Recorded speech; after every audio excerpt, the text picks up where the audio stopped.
This is an RC drift car, and for the next 24 hours, I'm gonna try and learn how to drift it with no experience at all. The plan is simple. Do some research, talk with some experts, and practice until the wheels fall off. I've reached out to some well-known RC drifters to help create a bunch of challenges increasing in difficulty level that I'll need to master throughout the day. I reached out to RC Drift Talk for advice, and like a true sensei, he had me master the basics first, starting with drifting circles around a cone.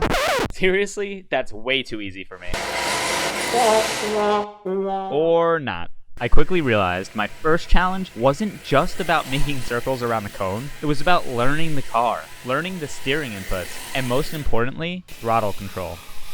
After about a half an hour of practicing, I finally started to get it down.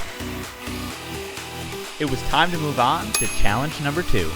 For the next challenge, I'll be mastering figure eights, which should be easy, but apparently my drift skills are equivalent to a 90-year-old blind dog. After an hour of practice, I was starting to look like I knew what I was doing, but being in the garage so long, I needed fresh air. So I ended up finding this perfect spot right at the beach. I'm not sure if it was the fresh air, but it seemed like everything was starting to come together and I was really nailing the figure eights. 2 things that I definitely need to work on is my throttle control. I'm definitely flipping the throttle a little bit too much. And the other thing is my steering input. When you're drifting, you don't want to steer too much. You kind of want to just steer with the throttle rather than the steering wheel. But overall, we're looking pretty good, so we're on to challenge number 3. The next challenge I got from RC Drift Talk, he's an absolute legend for this, but I knew that I would have to try this one as well. So I grabbed some cardboard and got tracing. And my first attempt went exactly how I thought it would. And so did the next one. Then the wind decided it hates me. And after a bunch of other tries, this happened. After some more practice, I was able to hit the turkey of drifting. 3 in a row. And here's a behind the scenes shot. And just like that, we're on to challenge number 4. I got the next challenge from RC Lion. You have to drift a car by a ledge, so it's close to falling off, but it doesn't, which obviously requires more skill than I currently have. So time to start practicing. You know what they say, third time's the charm. Nope. I could have easily edited the video to show that third time's the charm, but I figured I would show you guys how much effort really went into this video and learning how to drift. And after all these fails, I finally got it.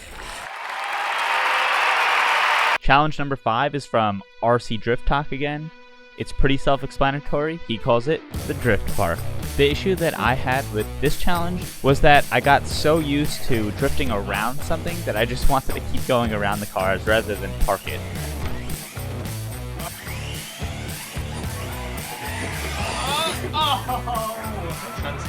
I started getting the hang of it here, and I end up getting a little bit too far out. Oh, so close. 2, 1, go. That looks pretty good. Let's check it out. That is good, we're not touching.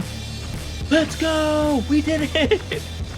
Nice. The last challenge will be the culmination of all the skills I learned today. My own indoor drift track. I call it Gymkhana, after the famous Gymkhana.